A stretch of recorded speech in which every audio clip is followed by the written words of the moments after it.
Welcome back to The Explainer. Today, we're plunging straight into the gritty, soot-covered shipyards of 17th century Europe. Why? Because we're uncovering one of history's most audacious heists of knowledge. We're going to look at how a single man's iron will and literally his sheer physical labor completely re-engineered the fate of a massive empire.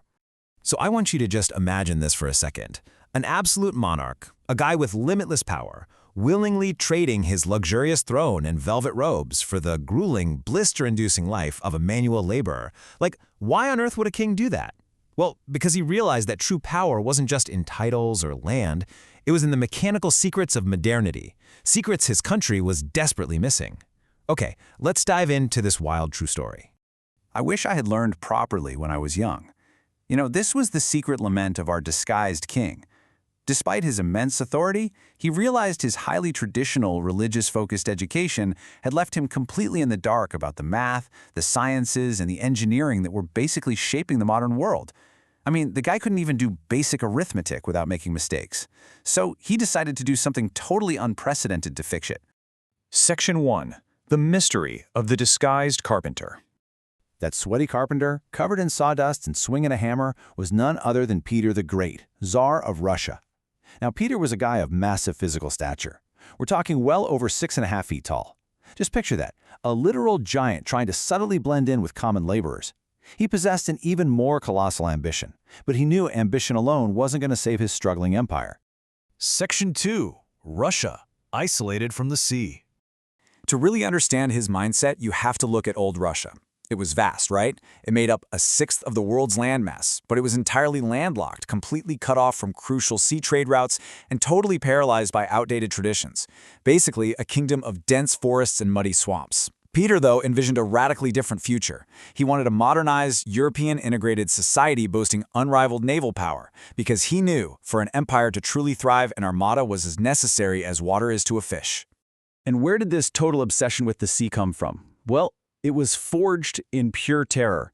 During a violent storm on the White Sea, Peter nearly drowned. The winds are howling, the ship is taking on water. He literally even took the Holy Sacrament thinking he was a goner. But instead of giving up, he grabs the ship's wheel himself and miraculously steers them to safety. Think about how a single terrifying moment can completely alter your trajectory. For Peter, this near-death experience kicked off a lifelong crusade for navigation and shipbuilding. Section 3. A secret journey in the heart of Europe. So, in the spring of 1697, Peter leaves Moscow, not as a czar but under a fake alias, Peter Mikhailov. He actually traveled across Europe as just a low-ranking member of a diplomatic embassy. He's actively dodging formal ceremonies and royal banquets because he just wants to get his hands dirty. First, he masters artillery in Königsberg, actually earning a certificate as a chief engineer.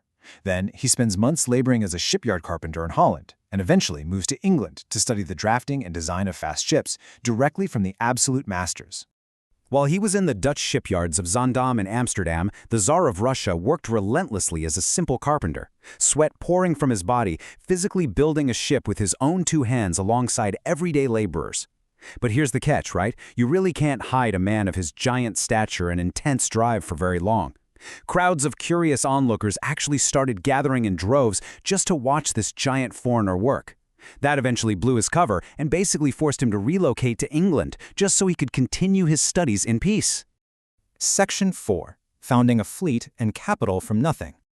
Armed with all this new knowledge, he brilliantly implemented a ruthless modernization program back home. When he needed money and weapons to fight the Swedish forces for control of the Baltic Sea, he literally ordered sacred church bells in cities like Novgorod and Pskov to be melted down and cast into cannons. No joke. He conquered the Neva River, and socially, he swung his hammer just as hard. He abolished the old traditions, banning restrictive traditional garments, and ended female seclusion by forcing the nobility to bring their wives and daughters out to social gatherings. He was completely rewiring Russian society. Now, to back up radical reforms like that, you need sheer power. Peter dramatically scaled up his military might, cultivating a fiercely disciplined, modern-standing army of 200,000 soldiers. This wasn't just some disorganized militia. This was a massive, organized force ready to enforce his grand vision and protect those new borders. And this military power fueled his greatest dream of all, the sea. He constructed an imposing armada completely from absolute scratch. By the end of it all, The Russian fleet boasted 40 massive, fully equipped warships and an incredible 800 smaller vessels. He had literally taken a landlocked, isolated nation and turned it into a maritime force that the rest of the world had to reckon with. But, what good is a navy without a port?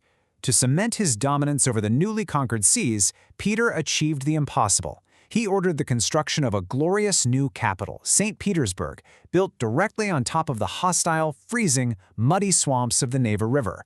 The sheer human willpower required to force engineers, soldiers, and citizens to build a majestic, modern, European-style city out of literally nothing is just staggering. It truly became his window to the West. Section 5. The Giant's Legacy and the Dawn of Empresses. In the end, Peter the Great successfully dragged a resistant, isolated nation kicking and screaming into modernity. Through sheer grit, brutal determination, and an unmatched iron willpower, he left behind a fundamentally transformed superpower. The world simply couldn't ignore Russia anymore. It was a formidable player on the global stage. But, as always happens, his monumental reign eventually comes to an end. And he left behind a very complicated succession, with no strong male heirs ready to take the reins. Suddenly, a massive power vacuum emerges in this empire he worked so insanely hard to build, and it begs a terrifying question for the future of the nation. With the giant gone, who could possibly inherit such a fierce and demanding legacy?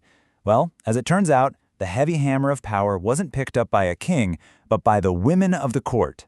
The era of the Iron Empresses, starting with figures like Catherine the Great, was about to begin. Peter forged the empire, but it leaves us with the ultimate question. Does it take more strength to build an empire from scratch, or to keep it from tearing itself apart once the giant falls?